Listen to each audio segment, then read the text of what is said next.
Kiraman. Kiai Kim ya Pak ya. Ya, Kim boleh, Kiraman boleh. Tergantung Orang duanya. Kiraman Baik, lagi. Betul. Silakan. baik. Bismillahirrahmanirrahim. Assalamualaikum warahmatullahi wabarakatuh. Waalaikumsalam warahmatullahi wabarakatuh. Alhamdulillah, puji syukur marilah kita panjatkan hadirat Allah yang telah memberikan kita berbagai macam nikmat, di antaranya nikmat Islam, nikmat iman, dan nikmat sehat, sehingga kita bisa hadir di forum Zoom Majelis Ilmu yang Masya Allah, Alhamdulillah pada malam hari ini sudah mencapai edisi ke-77. Salawat dan salam tak lupa kita haturkan kepada junjungan kita, Nabi besar kita, Nabiullah Muhammad Sallallahu Alaihi Wasallam, keluarganya, sahabatnya, dan semoga selalu tercurahkan kepada kita semua. Amin amin ya rabbal alamin. Sebelumnya saya ingin mengucapkan banyak-banyak terima kasih. Yang pertama kepada Dewan Dakwah yang Masya Allah telah rutin mengadakan majelis ilmu ini. Kemudian kepada keynote speaker kita, Bapak Kiai Raman ya, Bapak Mama. Ya, selanjutnya terima kasih juga kepada para pemateri dan moderator serta para peserta yang telah hadir pada malam hari ini. Baik Bapak Ibu sekalian, tema kajian kita pada malam hari ini sangat menarik, yakni kita akan membahas mengenai isu yang pada hari ini telah ramai diperbincangkan, yakni tentang bencana yang melanda saudara kita di Sumatera, dan fokus pembicaraan kita malam hari ini pada penyakit yang berpotensi mengancam masyarakat yang ada di sana. Sebelum kita mulai, izinkan saya untuk memperkenalkan diri. Izinkan saya perkenalkan diri, nama saya Sumayah Nurbaiti, mahasiswi Institut At-Taqwa Kiai Haji Nur Ali Bekasi, jurusan Komunikasi Islam semester 7, yang insya Allah pada malam hari ini akan bertugas sebagai MC. Baik, Bapak Ibu, langsung saja kajian ini kita mulai dengan membaca basmalah. Bismillahirrahmanirrahim. Selanjutnya kita dengarkan sambutan dari Pak Kiai Raman. Kepada Pak Kiai Raman dipersilahkan.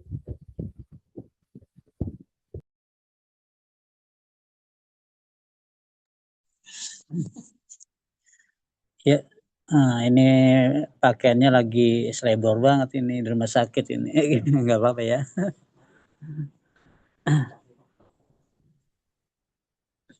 Ya, Assalamualaikum warahmatullahi wabarakatuh. Waalaikumsalam warahmatullahi wabarakatuh. Innal hamdalillah la haula wala quwata illa billah. Asyhadu an la ilaha illallah wahdahu la syarikalah wa asyhadu anna Muhammadan abduhu wa rasuluhu la nabiyya ba'da. Allahumma shalli ala Muhammadin wa ala alihi wa sahbihi ajmain amma ba'du. Yang saya hormati pengurus Dewan Dakwah Kabupaten Bekasi, pembawa acara, Direktur Madrasah Ilmu, serta pembicara. Mudah-mudahan senantiasa Allah berikan kekuatan iman, diberikan kesehatan. Malam ini bahasan kita luar biasa ini mengenai perjuangan relawan di tempat musibah banjir bandang di 3 provinsi, Aceh, Provinsi Sumatera Utara, dan Sumatera Barat. Yang difokuskan adalah ketika pelaksanaan kegiatan relawan di saat pasca banjir ini. Biasanya apalagi kalau banyak masih mayat-mayat yang belum tertangani, biasanya banyak penyakit-penyakit, apalagi ada informasi di daerah Tamiang itu sampai minum saja dia dari air yang mengalir atau menggenang bekas banjir itu kan jelas-jelas tidak steril ya. Mudah-mudahan pada saat ini sudah tertangani air bersih di sana. Kemudian juga yang terisolir sudah bisa dikunjungi oleh relawan-relawan maupun dari pemerintah. Ya, mudah-mudahan pemerintah lebih pro, apalagi dengan bahasa status bukan status bencana nasional, ini luar biasa. Ini nggak tahu alasannya kenapa pemerintah dengan argumen seperti itu. Mudah-mudahan acara malam ini bisa kita pahami semua, bisa kita ikuti dan kita bisa ikut merasakan bagaimana penderitaan saudara-saudara kita di sana. Mudah-mudahan bencana ini cepat berlalu. Itu saja mungkin sekedar prolog sambutan dari saya. Mudah-mudahan kita bisa menjadikan bencana ini sebagai ibroh buat kita semua. Billahi taufiq wal hidayah. Assalamualaikum warahmatullahi wabarakatuh. Waalaikumsalam warahmatullahi wabarakatuh. Baik, alhamdulillah, terima kasih kepada Bapak Kiai Rahman atas sambutannya. Selanjutnya langsung saja kita masuk ke acara inti. Oleh karena itu izinkan saya untuk menyerahkan rangkaian acara ini kepada moderator kita yaitu Mbak Ismawati untuk memimpin jalannya diskusi. Kepada Mbak Ismawati kami persilahkan. Baik, terima kasih rekan saya Mbak Sumaya. Bismillahirrahmanirrahim. Assalamualaikum warahmatullahi wabarakatuh. Waalaikumsalam warahmatullahi wabarakatuh. Innal hamdalillahi nahmaduhu wa nasta'inuhu wa nastaghfiruhu wa na'udzu billahi min shururi anfusina wa min sayyiati a'malina. May yahdihillahu fala mudilla lahu wa may yudlilhu fala hadiyalah. Asyhadu an la ilaha illallah wa asyhadu anna Muhammadan abduhu wa rasuluhu la nabiyya ba'da. Allahumma salli ala sayyidina Muhammad wa ala ali sayyidina Muhammad. Yang terhormat para pembicara, Ibu Dr. Dewi Masitah MKes selaku dosen Fakultas Kedokteran Universitas Nahdlatul Ulama Surabaya. Selanjutnya yang terhormat yaitu Bapak Ahmad Bayu Gautama selaku relawan kebencanaan dan pemilik rumah relawan. Kemudian yang terhormat dari tim Madrasah Ilmu Dewan Dakwah Islam Indonesia ada Pak Kiai Komarudin Ibnu Mikam, Pak Rahmat Banu Widodo, kemudian Pak Rahman Abdillah, dan seluruh peserta Madrasah Ilmu Dewan Dakwah Islamiyah Indonesia yang dirahmati Allah Subhanahu wa Ta'ala. Alhamdulillahirabbil alamin. Segala puji hanya milik Allah Subhanahu wa Ta'ala yang telah melimpahkan rahmat dan karunia-Nya kepada kita semua sehingga pada malam hari ini kita bisa bergabung Bapak Ibu dalam acara Madrasah Ilmu Dewan Dakwah Islamiyah Indonesia yang masih sama Bapak Ibu dilaksanakan pada Ahad malam ya, setiap Ahad malam. Salawat salam adalah kita curahkan kepada Nabi Allah, Nabi besar Muhammad Sallallahu Alaihi Wasallam, kepada seluruh keluarga, para sahabat, dan seluruh pengikut beliau hingga akhir zaman. Amin, amin ya Rabbal Alamin.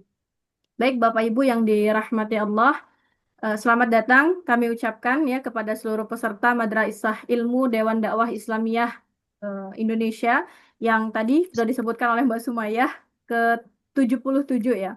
Pada kesempatan hari ini kita akan membahas terkait dengan waspada bahaya penyakit ancam penyitas banjir Sumatera.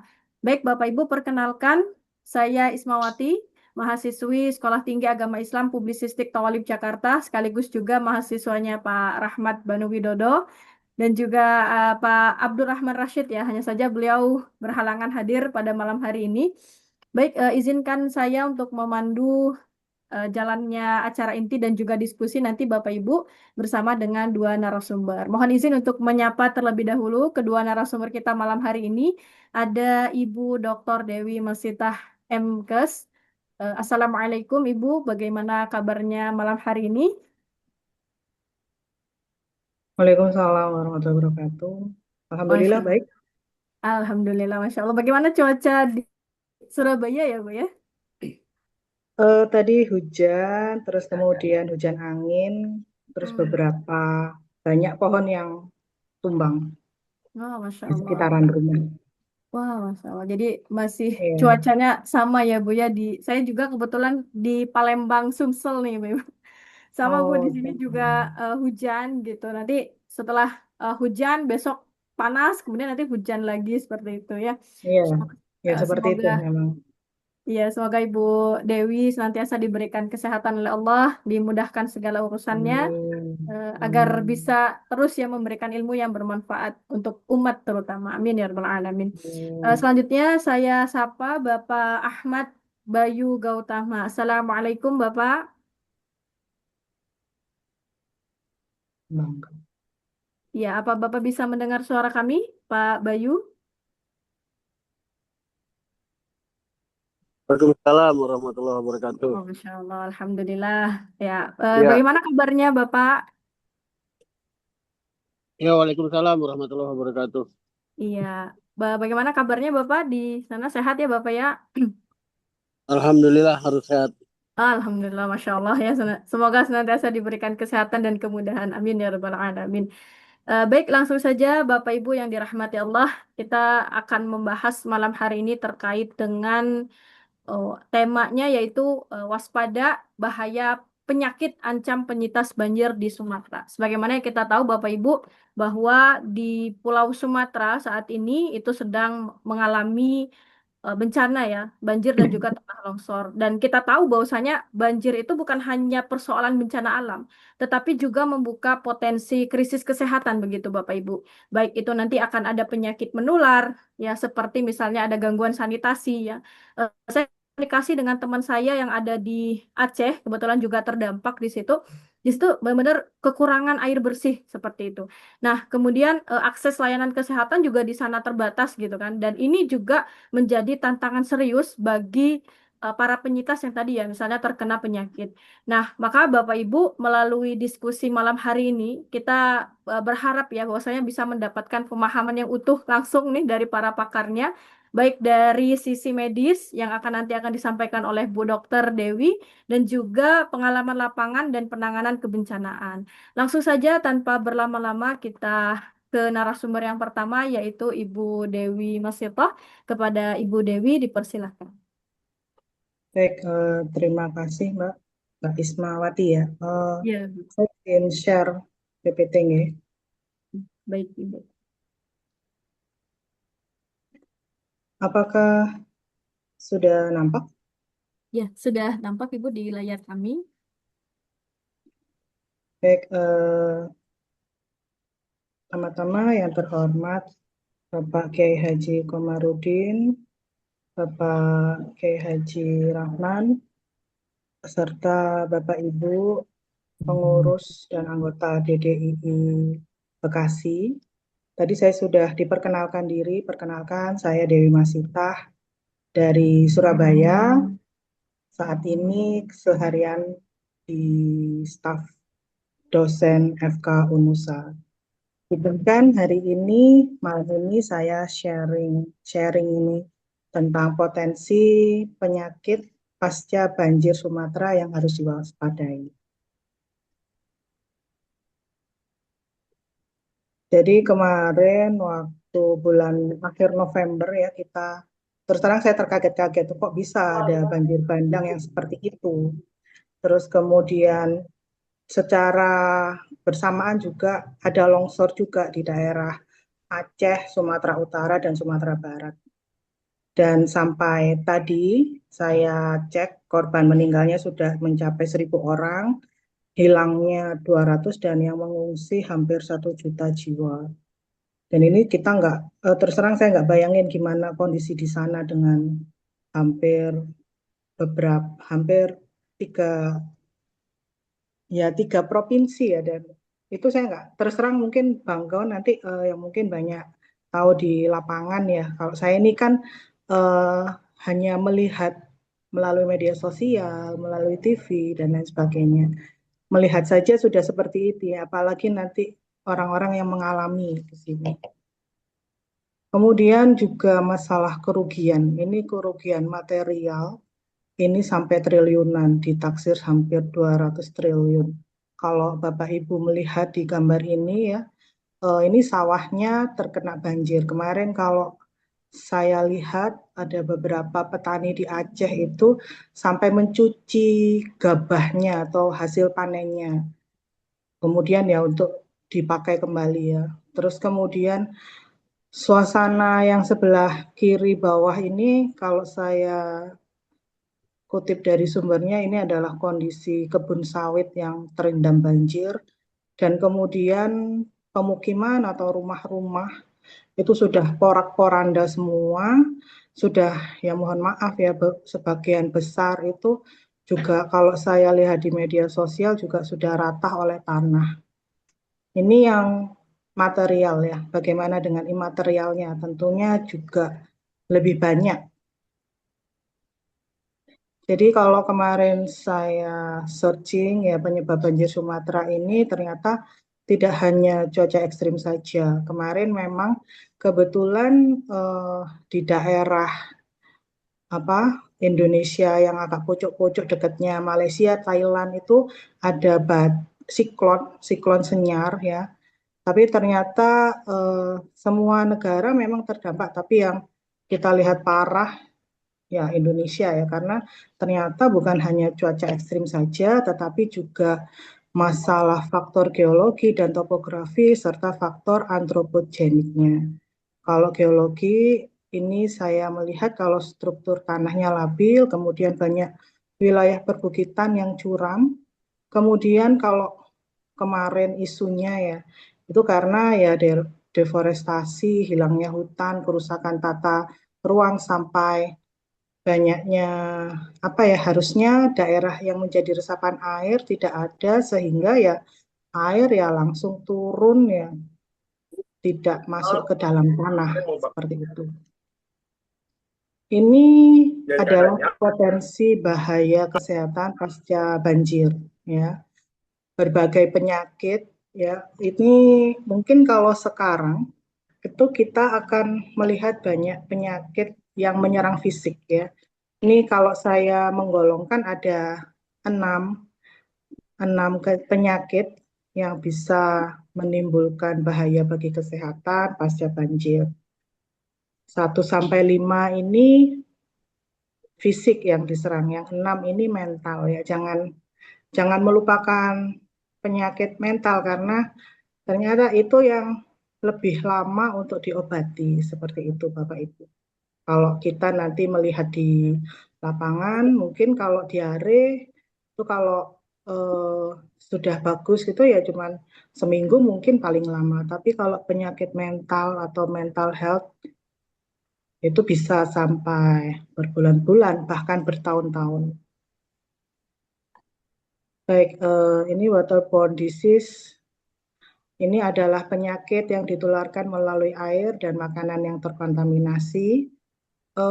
Tadi sudah dijelaskan ya sama Bapak Ibu sebelumnya, kalau beberapa orang di sana atau banyak orang di sana itu dia sampai minum air dari sisa hujan seperti itulah. Itu air yang seperti itu kan ya terkontaminasi lumpur, terus kemudian belum masalah tadi ada jenazah atau bangkai hewan.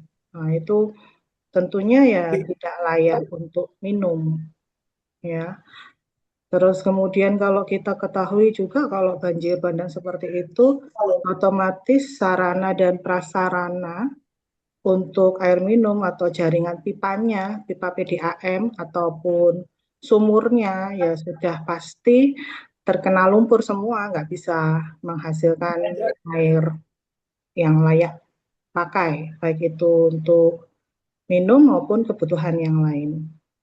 Contoh penyakit yang waterborne disease ini demam tifoid atau kalau kita di sini bisa biasanya menyebutnya sakit tipes ya. Terus kemudian diare kolera. Kolera ini cepat sekali. Kalau sekarang mungkin tidak seberbahaya pada zaman dahulu kala ya. Kalau dulu kolera ini bisa menyebabkan wabah, tetapi karena kemajuan teknologi kedokteran, terus kemudian ditemukannya antibiotik, itu kolera sudah tidak semenakutkan dulu. Oke, yang selanjutnya ya, ini leptospirosis. Leptospirosis ini biasanya kita menyebutnya penyakit kencing tikus ya. Jadi vektor carrier-nya itu adalah tikus. Tikus dia urinnya dia mengandung bakteri, kemudian ketika banjir ya, otomatis bakteri tersebut bisa terkena kulit yang terluka sehingga menimbulkan berbagai masalah kesehatan sampai kalau leptospirosis ini bisa sampai gagal ginjal ya kalau tidak ditangani dengan baik. Kemudian penyakit yang lain yang terkait dengan air dan makanan itu adalah hepatitis A. Hepatitis A itu biasanya gejalanya kuning, terus kemudian panas, dan lain sebagainya. Biasanya orang hepatitis A ini penampakannya atau kondisi umumnya itu jelek sekali. Kemudian yang kedua adalah vector-borne disease atau penyakit yang ditularkan oleh vektor. Yang menjadi vektor di sini adalah nyamuk, lalat, kecoa, dan lain sebagainya. Kalau kita lihat gambar di sini, ya, genangan air sisa banjir ini bisa menjadi sarang vektor. Kemudian lingkungan yang kotor, ya, juga bisa menjadi sarang vektor, ya. Penyakit-penyakit yang berkaitan dengan vector-borne disease ini antara lain demam berdarah dengue dan malaria. Kemudian selanjutnya adalah soil transmitted infection, yaitu infeksi cacing yang ditularkan melalui tanah. Kalau kemarin saya lihat itu kan banyak orang itu yang kehilangan nyawa ya, terus kemudian baju nggak pakai, terus kemudian nggak pakai sandal juga. Nah, itu patut diwaspadai infeksi cacing ya, karena cacing itu biasanya dia masuk lewat kulit yang ada di kaki ya. Dan beberapa waktu yang lalu mungkin ada kasus ya saya lupa di mana ya, kalau nggak salah di Jawa Barat ya, balita yang meninggal karena cacingan. Dan memang cacing ini ya, kecacingan ini adalah salah satu infeksi yang paling umum di dunia. Kalau anak sekolah, kalau programnya pemerintah itu dikasih obat cacing tiap 6 bulan ya, untuk mencegah kecacingan. Cacingan ini ditularkan melalui telurnya yang ada di tinjamnya manusia, kemudian karena sanitasi yang buruk ya, akhirnya mencemari tanah sehingga menyebabkan gejala diare, sakit perut, kelemahan, sampai kalau misalnya nanti kejadiannya kronis atau lama, itu bisa menyebabkan anemia. Untuk cacing yang biasanya sering menyerang manusia ya, itu cacing gelang, cacing cambuk, cacing tambang. Nah, ini yang dua terakhir ini yang sering menyebabkan anemia. Ini adalah daur hidupnya cacing ya. Jadi orang ini ya, ini karena siklus ya, muter terus gini ya. Jadi tanah yang tercemar ya, kalau misalnya sanitasinya buruk ya, terus kemudian personal hygiene-nya jelek, itu tanah itu bisa tercemar oleh kotoran manusia yang mengandung telur cacing ya. Terus kemudian biasanya telur cacing ini bisa menempel di makanan, atau biasanya kalau dia sudah jadi kering ya, dia debu, dia bisa menempel di makanan. Sehingga nanti makanan tersebut kalau dia nggak cuci tangan, terus kemudian nggak bagus, sanitasinya dia bisa masuk ke dalam perut dan akhirnya menimbulkan gejala kecacingan. Kemudian yang keempat, yang penyakit yang bisa timbul adalah infeksi saluran pernafasan. Ya, kalau di sini bisa dari ISPA, pneumonia, sampai tuberkulosis. Kalau ISPA ini bukan hanya batuk pilek saja sih Bapak Ibu ya, tetapi karena kondisi di lapangan, terus kemudian imunitasnya menurun, jadi tidak hanya batuk pilek ya, mungkin kalau misalnya kondisi kesehatan kita bagus sih mungkin cepat sembuh ya, tapi kalau di sana kan mungkin orangnya tidurnya kedinginan, terus makannya nggak cukup, minumnya nggak cukup, sehingga imunitasnya turun, sehingga influensanya itu lebih berat ya. Terus kemudian juga yang banyak pada anak-anak itu adalah pneumonia. Pneumonia ini biasanya ditandai sama batuk, sesak karena adanya radang di alveolus atau bagian terkecil dari paru-paru, sehingga karena dia ini banjir ya alveolusnya ya, sehingga kesulitan untuk bernafas. Penyebab utamanya ya terutama bakteri serta virus. Kalau jamur ini dia lebih jarang, tetapi bisa juga menyerang pada individu yang sistem imunnya lemah. Kemudian yang selanjutnya ini tuberkulosis. Seperti yang kita ketahui kalau Indonesia ini adalah peringkat nomor 2 terbesar setelah India. Ya, TBC itu masih banyak di Indonesia. Ya, kalau misalnya lingkungannya buruk ya, orang yang sudah sakit TBC ya otomatis kan ya mohon maaf ya, kalau kita kemarin lihat banjir bandang itu kan semuanya disapu semua ya. Nah, harusnya obat yang sudah dikasih sama puskesmas harusnya diminum, dia nggak bisa minum. Nah, itu juga memperparah. Terus kemudian harusnya dia pakai masker, nggak bisa pakai masker, sehingga apa? Ya, dia bisa menularkan penyakitnya ke orang lain di sekitarnya. Gejalanya TBC ini biasanya batuk lebih dari 2 minggu ya, terus kemudian bisa sampai berdarah. Terus yang sering ya orangnya tampak lemah, letih, lesu gitu ya, kemudian nafsu makannya kurang dan berat badannya menurun ya. Terkadang juga disertai dengan keringat dingin pada malam hari. Kemudian yang selanjutnya adalah penyakit infeksi kulit. Penyakit ini ya siapa yang nggak sehat kulitnya setiap hari terpapar sama air kotor, lumpur seperti itu. Mau mandi saja nggak bisa tadi ya, karena airnya ya sangat terbatas, kemudian dibagi sama orang banyak, ya gimana bisa sehat kulitnya. Jadi infeksi kulit ini banyak terjadi karena ya kontak dengan air yang kotor, dengan lumpur yang tadi sisa-sisa yang banjir bandang tadi, kemudian kebersihan diri yang buruk ya. Jadi mungkin tidak ada sanitasi ya, tidak, kamar mandinya sudah hancur ya. Jadi kalau di shelter ya kamar mandinya gantian sama orang banyak ya. Terus kemudian sanitasi lingkungan ya, kondisi lingkungannya ya tadi banyak lumpurnya, terus kemudian banyak sampah dan lain sebagainya.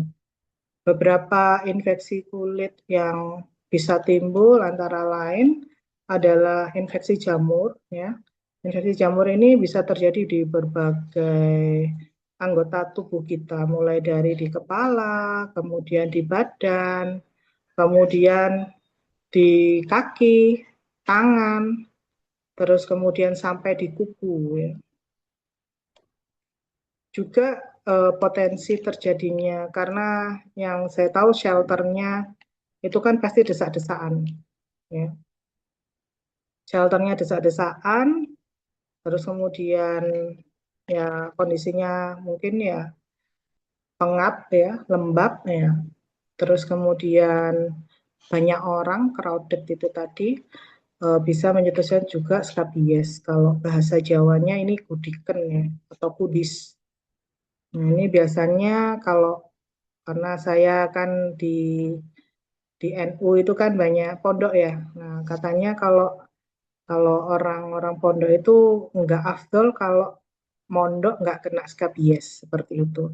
Ini skabies ini penyakit yang biasanya memang didapatkan pada orang-orang yang di crowded ya, di kepadatannya yang tinggi seperti di asrama, pondok pesantren, seperti itu. Gejalanya ya gatal di malam hari, kalau tidak diobati secara menyeluruh ya nggak akan sembuh ya, jadi pingpong fenomen.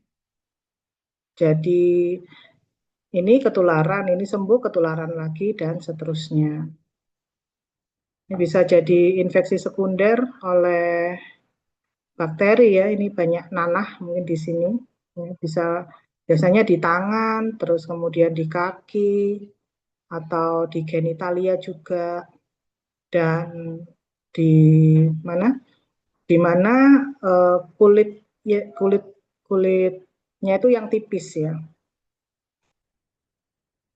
Oke, kemudian yang keenam ini yang tak kalah penting ya, karena tadi kan sudah banyak cerita ya, mulai dari susah, terus kemudian rumahnya hilang, terus kemudian kehilangan anggota keluarga, hartanya hilang, termasuk tadi mungkin sapinya hilang, terus kemudian ayamnya hilang, pokoknya ya bahasa Jawanya itu ya hartanya sampai apa keluarganya hilang semua, otomatis ya pasti ya orangnya merasa sedih, putus asa. Terus kemudian kemarin kalau saya baca, kalau saya lihat di media sosial ya, itu untuk cari bantuan aja harus jalan jauh sekali ya. Otomatis juga kelelahan ya. Terus kemudian juga belum masalah tidur ya. Siapa yang bisa tidur di lingkungan yang kotor seperti itu, terus kemudian kondisinya tidak nyaman, ya. Itu tentunya ya sebagian besar ya pasti mengalami hal itu. Orang-orang yang terdampak bencana itu sebagian besar pasti seperti itu. Tetapi biasanya gejala ini akan membaik dengan seiring berjalannya waktu.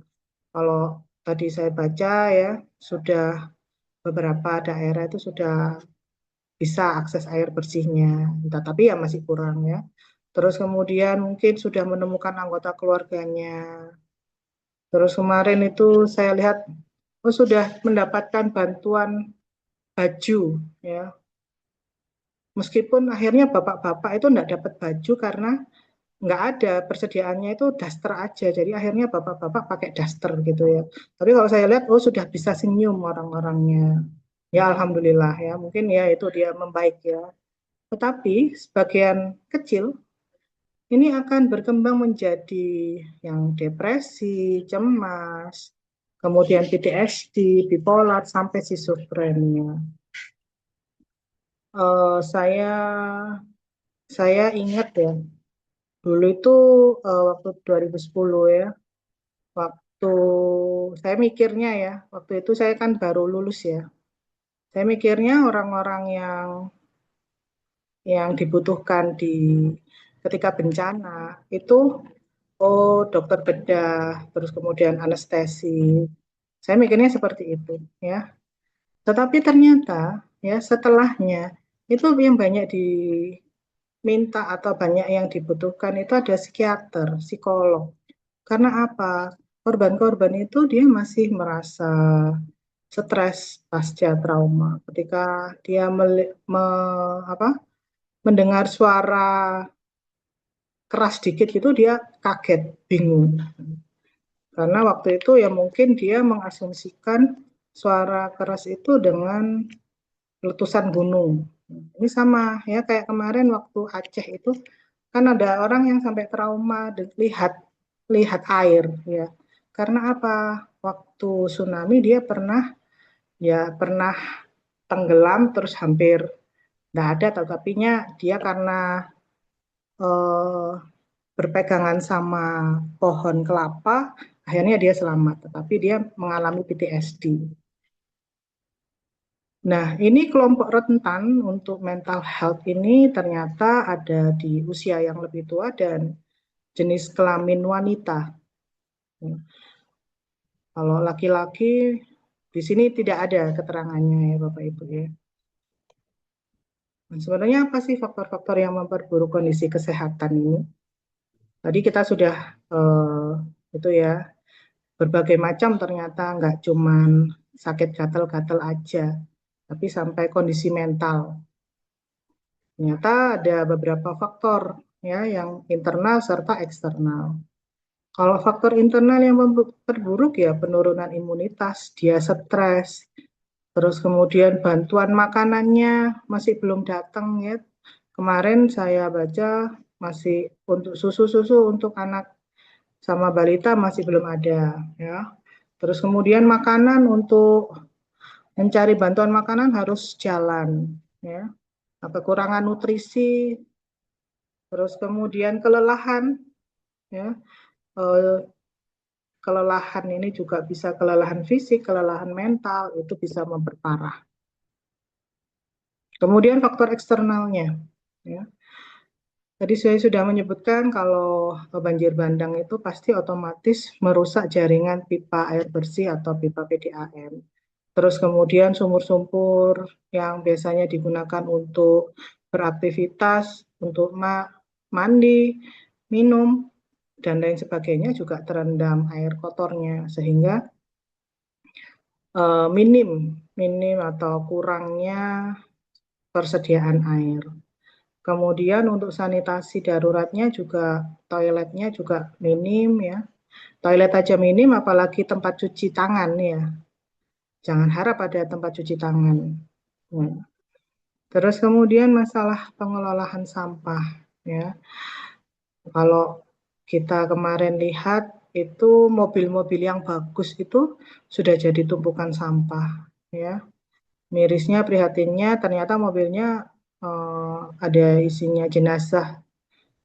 Terus kemudian tumpukan sampah lainnya lagi yaitu sampah-sampah, ya ini enggak tahu ya disebut sampah apa enggak ya, otomatis pohon-pohon yang gede yang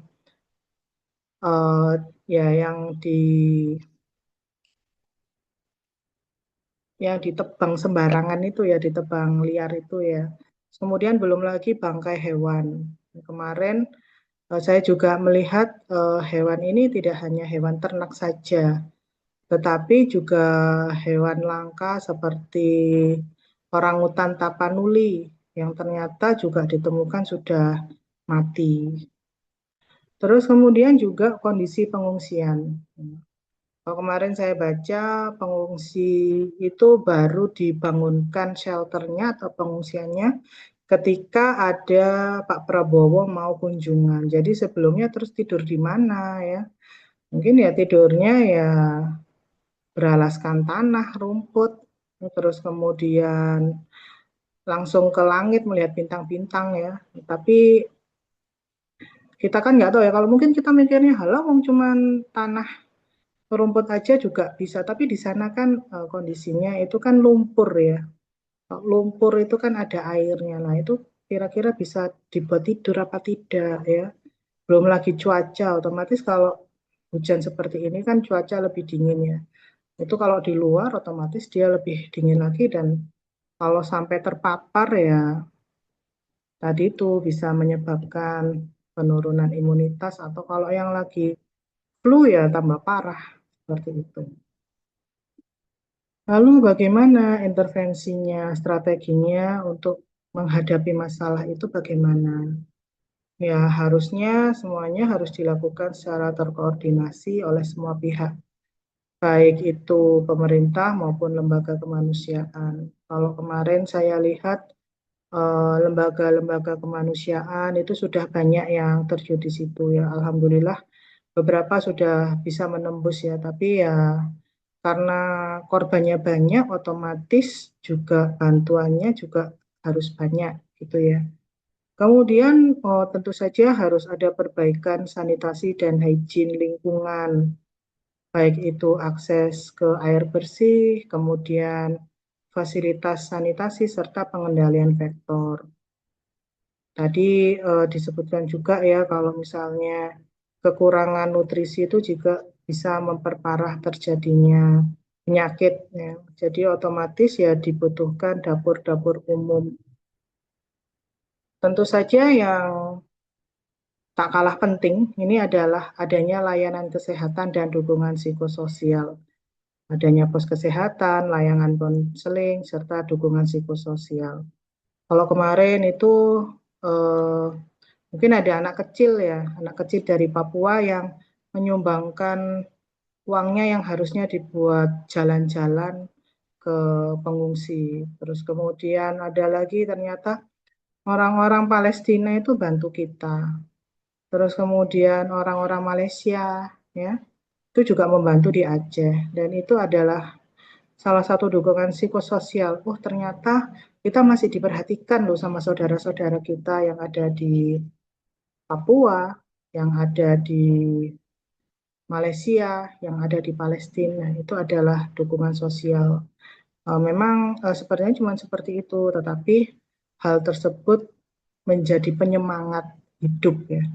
Jadi kalau misalnya ada orang-orang yang mungkin lagi terkena musibah, kemudian meskipun itu hanya ya tadi itu ya bapak ibunya semuanya dikasih daster, bapaknya juga akhirnya pakai daster. Nah, meskipun loh ini kok saya nggak dapat baju, tapi karena ya itu meskipun daster akhirnya dia bisa tertawa, senyum ya, meskipun konyol seperti itu kan. Kalau di kondisi normal ya, tapi kalau di kondisi bencana ya karena nggak bisa milih-milih itu ya akhirnya dipakai aja ya. Baik, ini adalah foto saya di depannya. Ini di Aceh waktu itu saya di tahun 2019 ya, sebelum COVID. Ini adalah kapal yang bisa sampai di atasnya rumah karena tsunami. Ini kalau yang kemarin malah lebih parah sepertinya dibanding tsunami. Baik, saya serahkan ke moderator.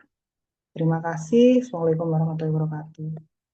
Waalaikumsalam warahmatullahi wabarakatuh. Masya Allah, terima kasih Bu Dewi atas pemaparannya ya tadi terkait dengan ternyata ada yang kalau dipaparkan tadi ya Bu ya, ada 6 penyakit begitu ya yang mungkin bisa menjadi apa ya, bisa diwaspadai tadi ya. Ada 5 di antaranya itu adalah penyakit fisik dan satunya itu adalah penyakit mental seperti itu ya Bu ya.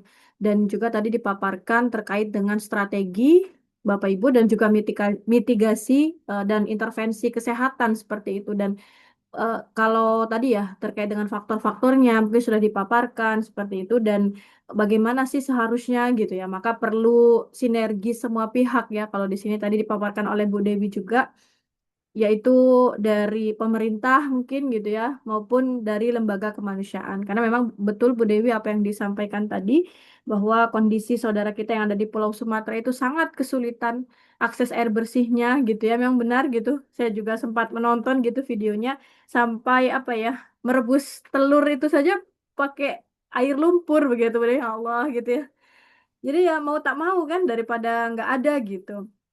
Bahkan akses air bersih di situ didapatkan berhari-hari gitu. Ada yang harus kejar-kejaran atau bahkan ada yang harus dipanggil dulu pasokan air bersih tadi itu baru datang seperti itu. Ya, kita lanjutkan Bapak Ibu ke narasumber yang kedua yaitu Bapak Bayu Gautama. Langsung saja silakan kepada Pak Bayu, dipersilakan.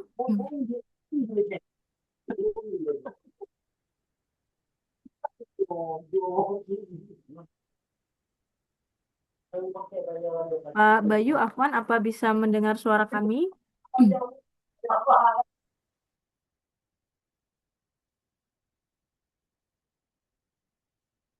Halo, Pak Bayu.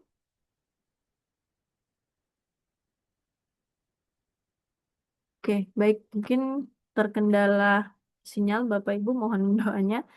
Semoga dimudahkan. Halo Pak Bayu.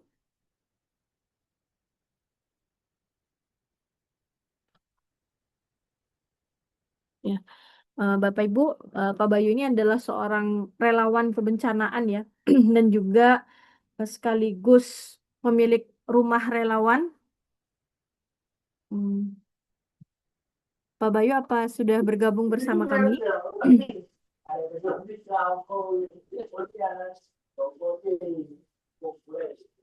Ya, sepertinya Pak Bayu belum mendengar suara kami.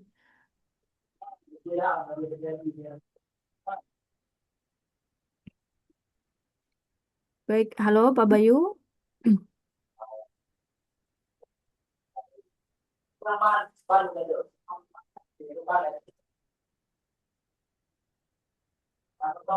Ya, kita coba sekali lagi. Assalamualaikum Pak Bayu, apa bisa mendengar suara kami?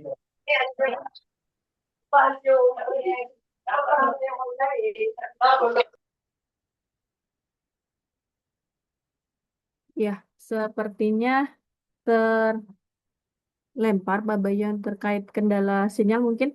Baik, mungkin sambil menunggu Pak Bayu hadir, eh, Ibu Dewi Masita masih bergabung bersama kami, Ibu Dewi. Ya, ya. Iya, alhamdulillah.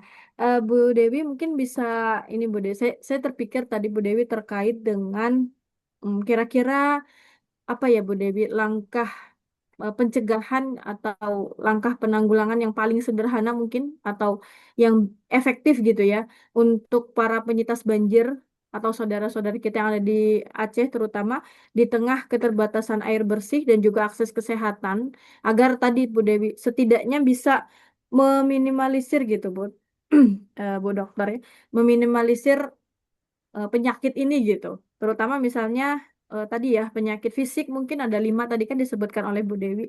Kira-kira langkah pencegahan paling sederhana yang mungkin bisa dilakukan oleh saudara kita di Sumatera itu seperti apa Bu Dewi?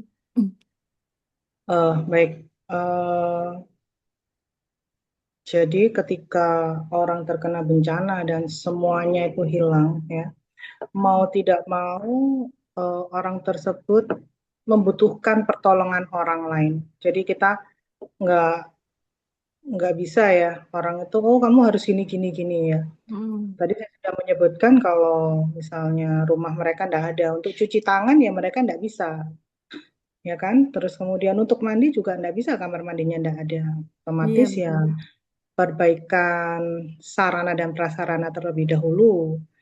Dan untuk perbaikan sarana dan prasarana ini kan tidak bisa orang per orang membangun Hmm. sendiri. Otomatis membutuhkan pihak lain di luar orang per orang tersebut, entah itu dari pemerintah maupun dari institusi swasta atau lembaga kemanusiaan. Hmm.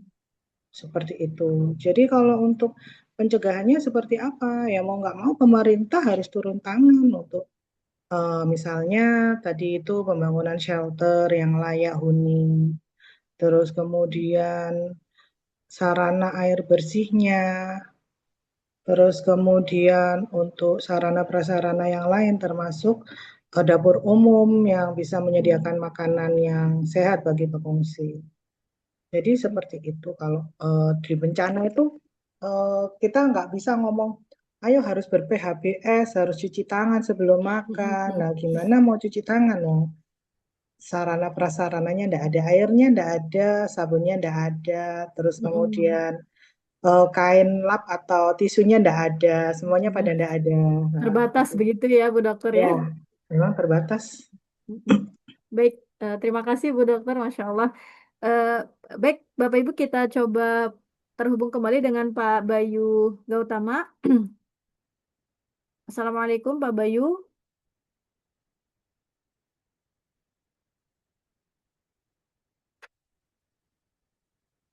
Ya, Pak Bayu. Ya, mungkin sinyalnya seperti itu ya Bapak Ibu. Belum bisa merespon. Pak Bayu keluar lagi, Pak Bayu. keluar lagi dari Zoom ya. Kita doakan mudah-mudahan Pak Bayu diberikan kemudahan oleh Allah untuk sinyalnya mungkin. Karena memang di beberapa wilayah juga mungkin efek cuaca begitu ya. Jadi sinyal itu cukup terganggu seperti itu. Ya, oke, baik. Kita sambil menunggu Pak Bayu mungkin nanti bisa bergabung kembali. Ya, baik Bu Dokter. Tadi memang ada satu lagi nih Bu Dokter terkait dengan mental mungkin ya Bu Dokter. Jadi tadi kan Bu Dokter menyampaikan ya bahwa kita sudah melihat senyum saudari kita di Sumatera gitu ya, di video-video itu kan. Apalagi ketika tadi betul kata Bu Dokter, yang laki-laki pakai kerudung gitu ya Bu Dokter, ada yang pakai daster gitu ya.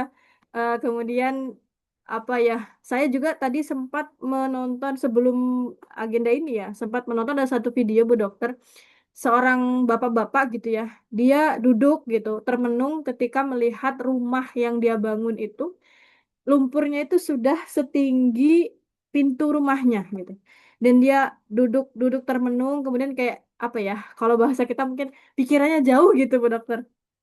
Nah, di satu sisi tadi ada raut sedikit kebahagiaan saudara kita yang ada di Pulau Sumatera ya dengan dalam tanda kutip mungkin memberikan lelucon gitu ya ketika bapak-bapak pakai daster dan pakai kerudung. Nah, kira-kira ketika melihat binar kebahagiaan itu masih adakah Bu Dokter sebenarnya sakit mental yang mereka masih rasakan seperti itu? Apa dengan cara mereka berbahagia itu setidaknya sedikit mengurangi penyakit mental tersebut, Bu Dokter? Gimana, Bu Dokter?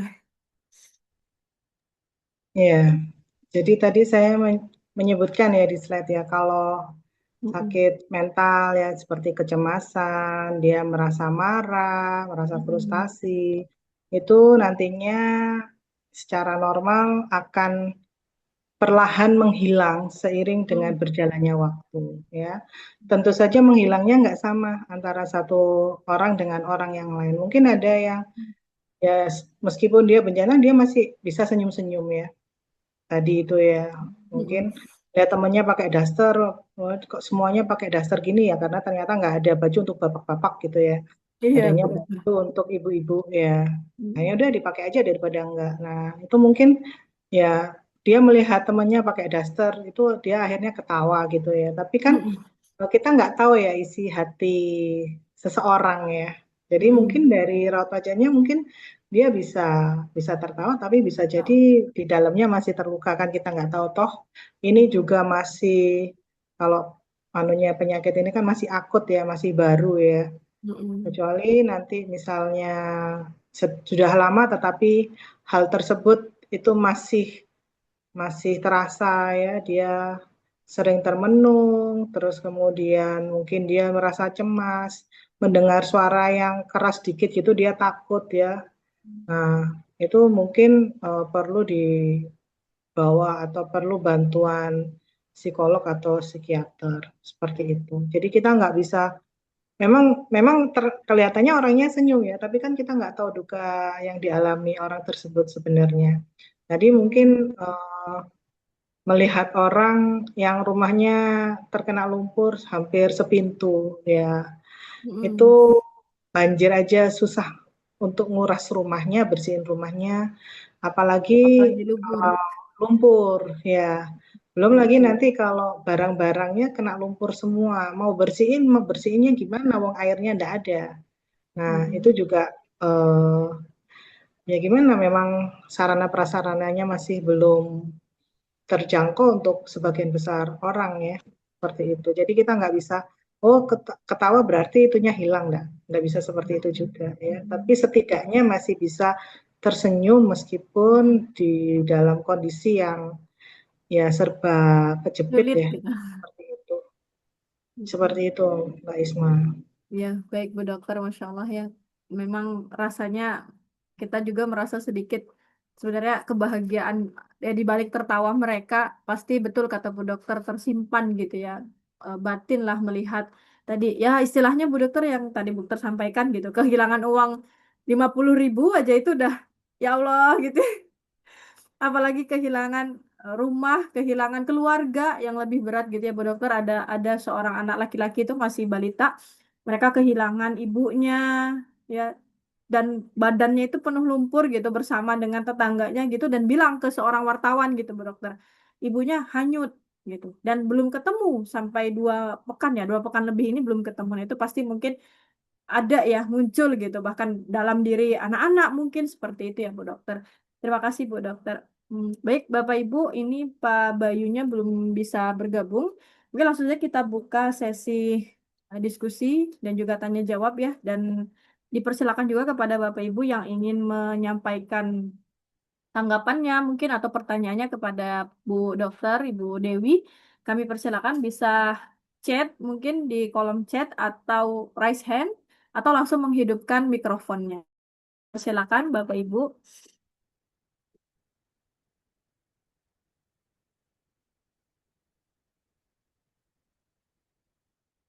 yang ingin memberikan tanggapannya.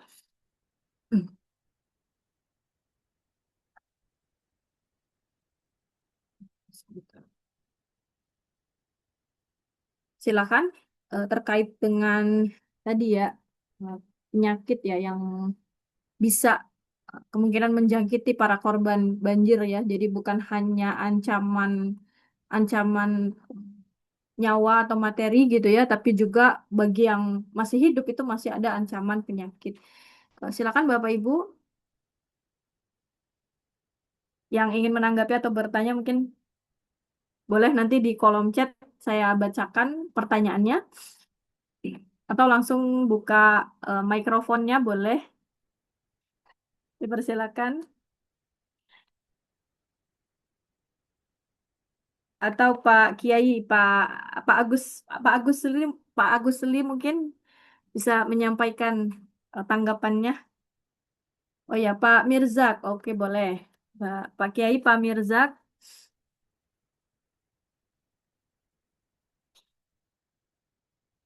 Pak Mirzak bersama kami, Pak Mirzak.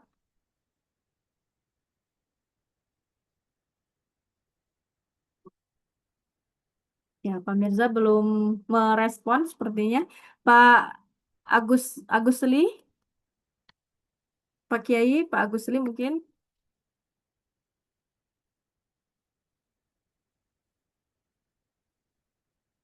Baik, izin bertanya Ibu. Ya, silakan eh, Bu Mas Adatul Aini. Dari lima penyakit yang tadi disebutkan itu, yang pertanyaan saya, apakah dikhawatirkan apa ya tadi penyakit apa namanya Mbak Isma? Macam-macamnya itu? Oh, slide-nya Ibu yang megangnya. Iya, eh, 5 penyakit kulit, satunya mental health itu teh. Jadi ada 6. Nah, dari 5 penyakit tadi itu dikhawatirkan terjadi sama korban saja atau perlu juga dikhawatirkan sama kita yang jauh ini meskipun tidak terdampak, tapi jauh kan ya kayak di Jawa, apakah juga dikhawatirkan akan terjadi sama kita, Bu? Kalau yang keenam itu kan penyakit mental ya, mungkin meskipun jauh kita juga terkena sebenarnya ya, karena kan secara emosial pasti kita kepikiran gitu ya. Kalau yang 5 penyakit tadi kira-kira akan kena juga nggak Bu kita Bu atau menular atau gimana gitu bagi masyarakat yang jauh gitu. Baik, terima kasih. Baik, terima kasih Mbak Mas Adatul Aini. Langsung saja dijawab oleh Bu Dokter. Dipersilakan Bu Dokter. Baik, terima kasih pertanyaannya Mbak Mas Adatul Aini ya. Tadi saya menjelaskan kalau ada beberapa penyakit ya, 5 penyakit itu penyerang fisik dan 1 itu adalah terkait mental health ya. Sebenarnya kalau apakah 5 penyakit tersebut kita bisa terkena? Ya tentu saja bisa ya. Jadi kalau yang tadi misalnya kalau penyakit tipes ya, kalau misalnya kita sering jajan sembarangan, terus kemudian tadi itu ya tidak cuci tangan sebelum makan, lah kita ya bisa jadi ya bisa tertular atau sakit tipes. seperti itu. Terus kemudian kalau influenza, ya, kemarin beberapa waktu yang lalu mungkin banyak yang diantara kita yang sakit batuk pilek nggak sembuh-sembuh. Nah, terutama untuk anak-anak ya. Jadi itu juga bisa kita terkena itu ya, influenza itu. Terus kemudian leptospirosis ya. Kalau misalnya ya tadi yang saya cerita ya, kalau Surabaya kemarin juga sempat banjir. Nah, kalau misalnya kita terkena air banjir itu, kemudian kaki kita ada yang luka ya, kita bisa terkena leptospira itu. Jadi itu sebenarnya adalah penyakit yang umum yang bisa diderita dimanapun kapanpun ya. Tetapi kan kalau di banjir, orang-orang yang setelah pasca banjir itu dia lebih rentan terserang daripada kita yang di sini rumahnya masih bagus, lingkungannya masih bersih, terus kemudian tidak ada sampah ataupun tidak ada bangkai hewan di sekeliling kita. Kita masih bisa terkena, tetapi faktor apa persentasenya mungkin ya tidak sebesar orang-orang yang terkena banjir Sumatera tadi. Seperti itu, Mbak Mas Adatul. Izin bertanya, Bu. Boleh, Bu. Iya, boleh Pak Kiai, dipersilakan Pak Kiai. Assalamualaikum warahmatullahi wabarakatuh. Ibu Dr. Dewi yang luar biasa, terima kasih atas waktunya. Saya Kamarudin Ibnu Mikam dari Bekasi. Saya memang mengasuh pondok pesantren di Kecamatan Sukawangi, Kabupaten Bekasi. Nah, saya tertarik tadi itu apa yang Ibu sampaikan menyinggung apa fenomena pesantren yang gudian itu ya. Nah, saya insya Allah ya memang bertekad gitu menjadikan anak-anak ini ya bersih, rapi gitu dan wangi mereka gitu. Jadi insya Allah kalau di tempat kita nggak ada gitu. Tapi tetap saya kira saya harus minta tipsnya ini ke ibu agar anak-anak itu terhindar gitu ya dari penyakit-penyakit gudikan begitu dan mitos pesantren harus gudikan gitu. Saya pengen hapus gitu sebenarnya sih gitu.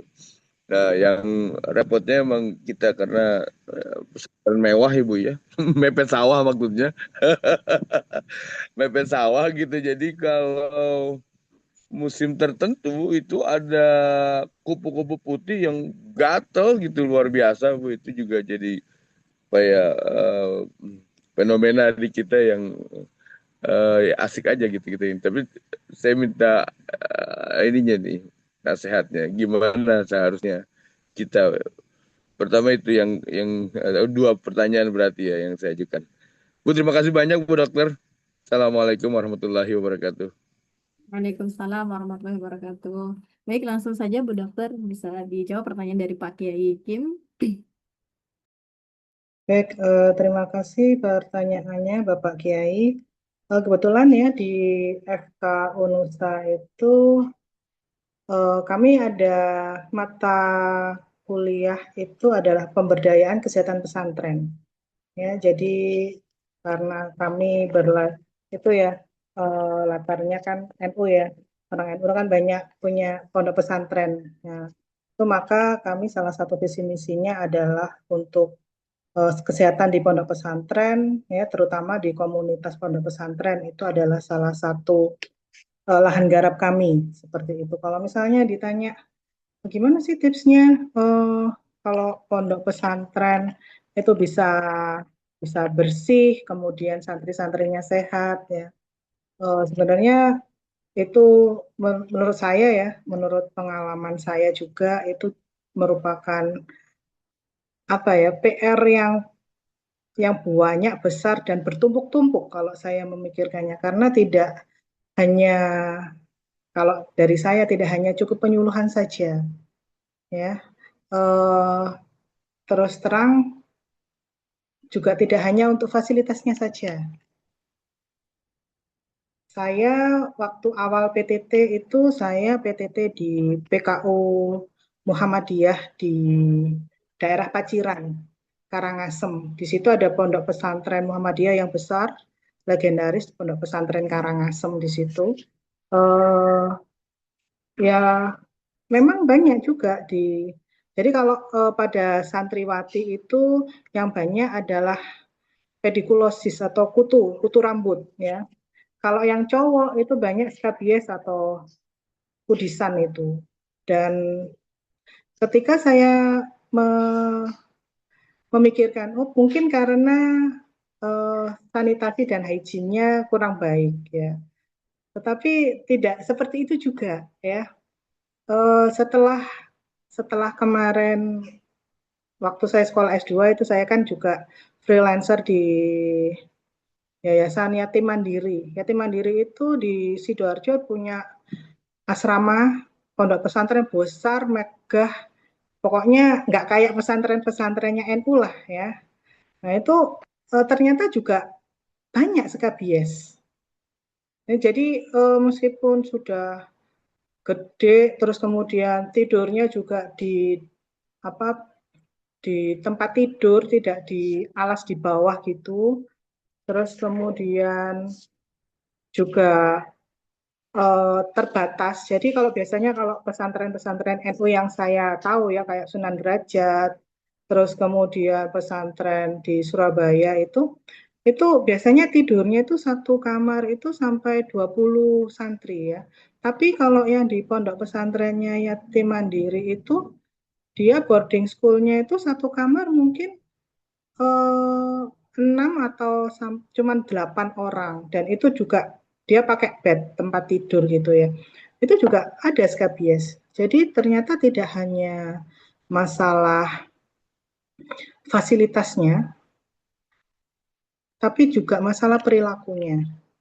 Tadi saya sudah menyebutkan kalau penyuluhan saja tidak cukup untuk itu. Jadi selain penyuluhan juga harus ada fasilitas yang mumpuni sehingga santri itu ya tidak tidur berdekat-dekatan, terus kemudian masalah cuci tangan tadi, terus kemudian masalah fasilitas untuk mandinya seperti apa, wudhunya seperti apa. Yang saya melihat ya kalau santri itu masalah perilakunya mungkin yang pertama adalah sering meminjam baju.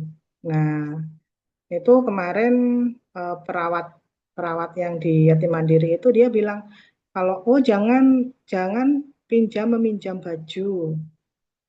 Atau biasanya kan sudah dipakai saja, enggak tahu punyanya siapa, biasanya adik-adik santri itu seperti itu. Nah, setelah itu diterapkan ya ternyata skabiesnya menurun di boarding school-nya Yatim Mandiri itu. Terus kemudian untuk masalah ISPA ya, yang ISPA itu mungkin enggak sampai meninggal ya, tetapi kan orang kalau bersin-bersin, terus serot-serot, batuk-batuk itu kan juga mengganggu orang di sekitarnya, ya juga bisa menular juga. Nah itu juga bisa mereda bila mana ya masalah misalnya kelembapan di kamar itu bagus ya otomatis juga sirkulasi udaranya, sinar mataharinya bisa masuk ke kamar.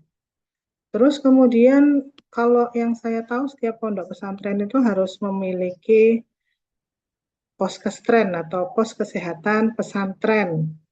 Nah, pos kesehatan pesantren itu semacam itu ya,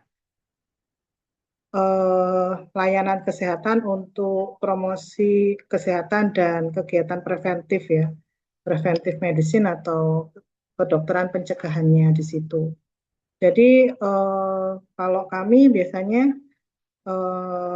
langsung memberikan penyuluhan itu ke santri husadanya atau kadernya poskestren itu.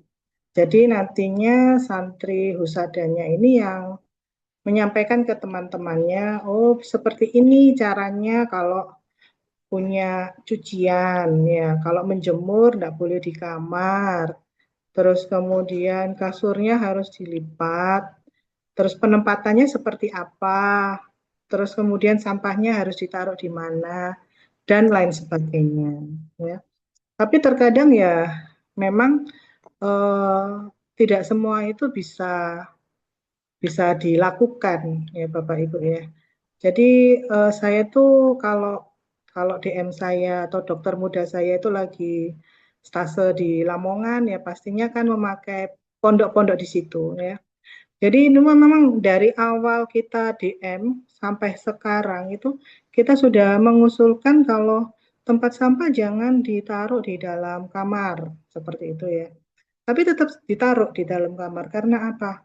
Takut hilang. Nah, ya, ya yang hal-hal yang seperti itu yang menurut kita, nah ngapain kok tempat sampah besar seperti itu hilang? Nah, itu masih tetap jadi akhirnya habit atau perilaku atau kebiasaannya ya masih belum bisa dirubah meskipun kami sudah beberapa kali atau setahun 2 kali di sana juga masih belum bisa untuk memperbaiki perilaku itu. Tapi yang lebih pentingnya lagi adalah masalah pengelola pondok pesantren ya. Beberapa pondok pesantren itu memang pengelolanya open minded atau sangat menerima kami ya. Tetapi kalau yang di Surabaya sini yang di Sidosermo itu susah sekali untuk dimasukin itu susah. Bahkan untuk di orang-orang puskesmas untuk masuk ke pondok pesantren itu juga susah. Jadi tidak hanya satu faktor saja yang menentukan bagaimana santri itu sehat, tetapi juga banyak faktor yang menentukan mulai dari tadi ya fasilitas, kemudian kebiasaan santrinya, sampai ke pengelolanya. Mungkin seperti itu Bapak Kiai kalau dari saya. Terima kasih, Bu Dok. Satu lagi boleh nggak, Bu Dokter? Kalau makanan gimana makanan Bu Dokter? Oke, makanan ini kalau menurut Kementerian Kesehatan kan ada pedoman gizi seimbang itu ya, yang isi piringku, bagaimana komposisi makanannya ya. Sekarang kita sudah tidak memakai 4 sehat 5 sempurna, tetapi isi piringku. Terus kemudian kalau katanya Neng Tina yang dari Sunan Derajat itu beliau bilang, oh kalau di pondok pesantren kami itu ada yang namanya 4T, tahu, tempe, telur, sama terong. Nah, jadi, oh ya kita mau bilang gimana ya, tapi ya memang sudah memenuhi ya. Nasi itu sebagai sumber karbohidrat, tahu, tempe, telur itu sebagai sumber protein, dan terong sebagai sumber serat, seperti itu. Yang mungkin banyak lupa masalah air minum, ya. Kebutuhan air minum santri. Beberapa santri itu saya tanya, kalau banyak yang tidak suka air putih, ya. Mereka banyak mengkonsumsi minuman berwarna, Pak Kiai. Jadi mereka, loh kenapa kok nggak minum air putih? Nggak enak. Atau kenapa kalau nggak minum air putih? Airnya selalu panas. Nah, seperti itu. Jadi kalau makanan ya, kalau menurut saya ya kan setiap daerah itu kan ada yang namanya local wisdom ya, atau kekhasan masing-masing daerah ya. Kalau mungkin kalau pondok pesantrennya di pesisir gitu, seperti di Pondok Karangasem itu ya mungkin makannya ya ikan tongkol terus ya. Tapi kalau mungkin di pegunungan ya nggak bisa ikan tongkol terus, yang tadi itu tahu, tempe, telur itu mungkin ya. Jadi untuk makanan seperti itu. Yang jelas memenuhi yang isi piringku tadi. Seperti itu, Pak Kiai. Terima kasih Bu Dokter. Ya, sama-sama. Baik, Masya Allah. Terima kasih Bu Dokter untuk penjelasannya. Luar biasa ya. Saya tadi agak ini Bu Dokter, maksudnya terong itu masuk ke dalam apa? yang 4T tadi ya begitu Bu Dokter, yang memang harus wajib dikonsumsi apa gimana bener? Agak terlewat tadi Bu. Sebenarnya itu nggak wajib dikonsumsi ya, cuman eh, orang pondok itu dia bilangnya kami sudah merasa cukup 4T. Jadi Hmm. terongnya itu adalah sebagai sayurnya, Oh, sumber seratnya. Terus kemudian tahu, tempe, telur itu adalah sumber proteinnya, protein. seperti itu. Oh, begitu. Tetapi yang sebenarnya kalau dari pedoman ya sebenarnya kita harus makan makanan yang beragam ya. Nggak boleh sehari 3 kali terong terus gitu, nggak boleh. Ya. Oh, meskipun divariasi gitu Bu Dokter, ada terong bakar, terong sambal gitu ya Bu Dokter. Ya, harusnya beragam ya. Udah. Jadi kalau memang menurut survei Riskesdas atau riset kesehatan dasar ini orang Indonesia memang 90% lebih kekurangan sayur dan buah. Jadi ya kalau misalnya terong terus, oh ya sesuai lah dengan survei yang Riskesdas tadi, seperti itu. Oh iya, baik. Baik, terima kasih Bu Dokter, Masya Allah. Baik, kita buka pertanyaan selanjutnya ya Bu Dokter. Karena Pak Bayunya belum bisa hadir, ini kemungkinan sinyal ya di tempat beliau. Kami persilakan lagi untuk Bapak Ibu yang ingin bertanya. Oh, ini ada di kolom Zoom, Pak Fauzan Ferdiansa. Mungkin bisa open mic, Pak Fauzan menyampaikan pertanyaannya.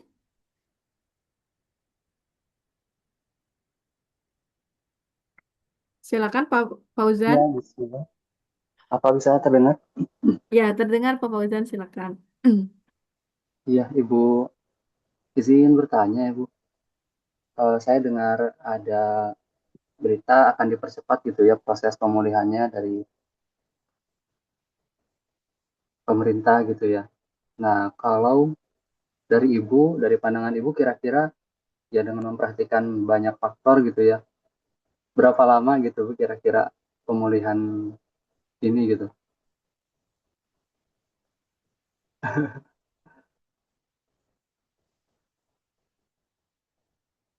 Karena ada yang bilang sampai ya akhir tahun ini 30 Desember setidaknya sudah bisa kebutuhan dasar itu sudah tidak jadi masalah gitu. Seperti itu mungkin Ibu.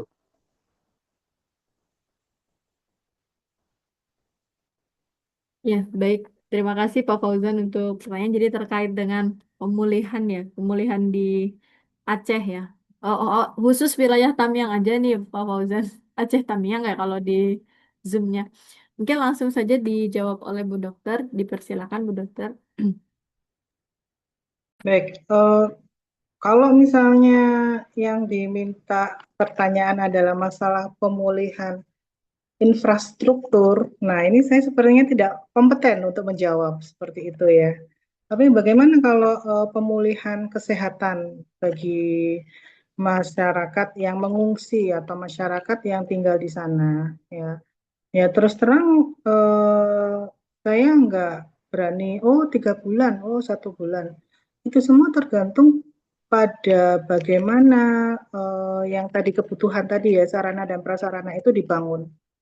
Kalau misalnya cepat ya otomatis ya pemulihannya cepat ya. Kesehatan masyarakatnya juga lebih cepat tertangani sehingga masyarakatnya lebih cepat sembuh seperti itu. Tetapi kalau ya saling lempar, kemudian saling sindir, saling julid, ya kemarin sindir-sindiran 10 miliar, kemudian nanti untuk bantuan ini masih dipotong pajak atau yang lainnya. Nah, kalau misalnya itu terjadi terus sepanjang waktu ya nggak pulih-pulih masyarakatnya. Jadi itu semua tergantung political will atau kebijakan dari pejabatnya sendiri juga ya. Meskipun tadi saya bilang kalau untuk intervensinya kesehatannya kita juga butuh pemerintah, butuh swasta, bahkan butuh bantuan dari negara lain.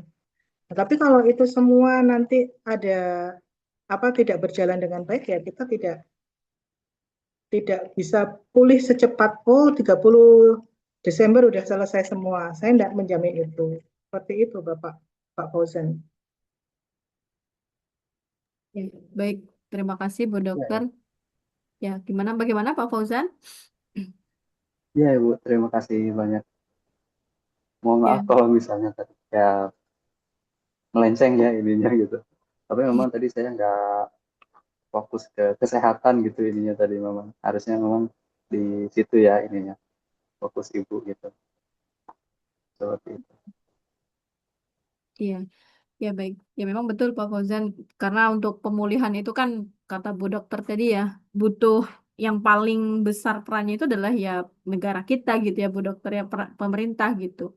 Kalau tidak saling bersinergi ya bagaimana gitu ya. Sedangkan di sini bahkan betul ini Bu Dokter hashtag apa? Warga jaga warga itu kan karena saking apa ya mungkin blundernya sampai saat ini kan belum ditetapkan sebagai bencana nasional seperti itu. Nah, jadi dari sisi pemulihan kalau tidak saling bersinergi ya justru akan tidak bisa cepat begitu mungkin ya Bu Dokter. Ya, baik kita oh ya karena bayinya tidak hadir mungkin kita akan cukupkan sampai di 21.30 Bapak Ibu. Terakhir nih Bu Dokter untuk apa ya closing statement mungkin sekaligus sekaligus memberikan pesan mungkinnya sebagai seorang dokter gitu sekaligus mungkin eh, untuk siapa ya untuk relawan atau untuk masyarakat seperti itu terkait dengan tema kita malam hari ini Bu Dokter dipersilakan. Baik, kalau dari saya sebagai orang yang mungkin jauh dari daerah bencana, kita semua ya, saya pikir untuk supporting system atau dukungan psikososial yang sudah saya sebutkan tadi adalah hal yang sangat diharapkan oleh masyarakat di Aceh, kemudian Sumatera Utara dan Sumatera Barat. Jadi meskipun kita tidak bisa ke sana untuk membantu orang yang terdampak, terus kemudian mungkin kita untuk memberikan dana itu juga tidak seberapa. Nah, tetapi kita masih bisa mendukung mereka dengan mendoakan mereka, terus kemudian memberi komentar yang positif mungkin di media sosial, terus kemudian tetap menyuarakan di media sosial kita bahwa masih banyak orang-orang yang peduli dengan mereka dan bencana itu bukan kayak satu orang yang terkena, tetapi banyak hampir 1 juta jiwa yang terdampak. Dan saya pikir membutuhkan kerja keras dari kita semua untuk membangun Aceh, Sumatera Barat, Sumatera Utara itu kembali lagi. Ya, tidak hanya pemerintah saja, tetapi kita selaku masyarakat Indonesia. Seperti itu, Mbak Ismawati. Baik, terima kasih banyak Bu Dokter. Ya, betul mungkin kalau kita, ya saya sendiri juga meskipun sama-sama di Pulau Sumatera, tapi saya di Sumatera bagian selatan ya. Meskipun tidak terdampak secara langsung, tapi memang kita merasakan ya seperti malam ini nih, udah mulai turun hujan gitu. Nanti pagi tuh Palembang di jalan-jalan tuh udah mulai banjir tuh Bu Dokter. Nah itu mungkin juga bisa jadi kewaspadaan juga untuk kami ya, yang terdekat gitu, karena memang sudah di beberapa wilayah di Palembang ini sudah mulai banjir gitu ya, meskipun tidak separah saudara muslim kita di bagian Sumatera lain ya, Sumatera Barat, Aceh dan sekitarnya seperti itu. Terima kasih banyak Bu Dokter Ibu Dewi Masita atas ilmunya malam hari ini. Semoga berkah dan bermanfaat dan semoga Bu Dokter juga sehat selalu dan senantiasa diberikan kemudahan dalam segala urusannya. Terima kasih sekali lagi Bu Dokter. Terima kasih juga untuk semuanya ya apa yang sudah disampaikan malam hari ini terkait dengan dari sisi kesehatan seperti itu ya. Baik, demikian dari saya, Ismawati. Kita cukupkan sesi saya dulu ya, nanti sebelum saya kembalikan kepada rekan saya Mbak Sumaya. Demikian, terima kasih semuanya kepada Bapak Ibu peserta Zoom Dewan Dakwah Islam Indonesia yang dirahmati Allah, saya cukupkan dengan wassalamualaikum warahmatullahi wabarakatuh. Mohon maaf apabila ada salah-salah kata, saya kembalikan kepada rekan saya Mbak Sumayyah Nurbaiti. Kepada Mbak Sumayyah, dipersilakan. Baik, terima kasih Mbak Ismawati. Alhamdulillah Bapak Ibu, kita telah sampai di penghujung acara. Semoga apa yang kita pelajari pada malam hari ini dapat menambah wawasan kita dan kepedulian kita, serta mendorong kita untuk saling membantu, menebar kebaikan, serta memperkuat keikhlasan dan kepedulian sosial kita kepada saudara kita yang terkena musibah di sana ya. Baik Bapak Ibu, sebelumnya mohon maaf kepada Bapak Ibu sekalian karena salah satu pemateri berhalangan hadir pada kesempatan kali ini dikarenakan mungkin kendala jaringan atau sinyal di lokasi. Selanjutnya, mari kita tutup madrasah ilmu pada malam hari ini dengan membaca istighfar. Astaghfirullahaladzim, astaghfirullahaladzim, astaghfirullahaladzim, dan dilanjut dengan doa penutup majelis. Subhanakallahumma wa bihamdika asyhadu an la ilaha illa anta astaghfiruka wa atubu ilaik. Alhamdulillahirabbil alamin. Baik Bapak Ibu sekalian, saya Sumayyah Nurbaiti pamit undur diri. Kurang dan lebihnya mohon maaf. Wassalamualaikum warahmatullahi wabarakatuh. Waalaikumsalam warahmatullahi wabarakatuh. Terima kasih Bu Dokter atas waktunya. Sama-sama Bang Manu. Sukses selalu. Saya izin live ya Bang. Assalamualaikum. Waalaikumsalam. Terima kasih Bu Dokter. Sama-sama. Terima kasih Pak Banu dan para asatidz. Saya izin live dulu. Maaf, waktu banyak. Berikan.